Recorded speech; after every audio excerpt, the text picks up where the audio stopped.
चला तर मंडळी, आज आपण मस्त मऊ लुसलुशीत छान लेअर पडणारा पराठा कसा बनवायचा ते बघणार आहोत। सर्वात अगोदर आपण चपातीला जेवढा उंडा घेतो तेवढा उंडा घ्यायचा आहे। त्यानंतर थोडासा जास्त लाटून घ्यायचा, यावरतून लाल मिरची पावडर घालायची, थोडीशी हळद घालायची, ओवा घालायचा, जिरे घालायचे।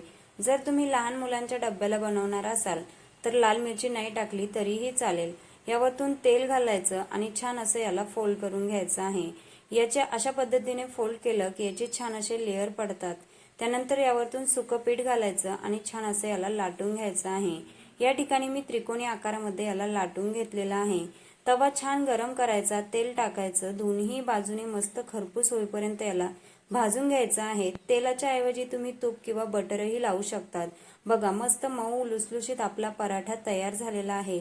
लहान मुलांच्या डब्याला देखील बनवून देऊ शकतात, चवीलाही अप्रतिम लागतो। नक्की एकदा बनवून बघा।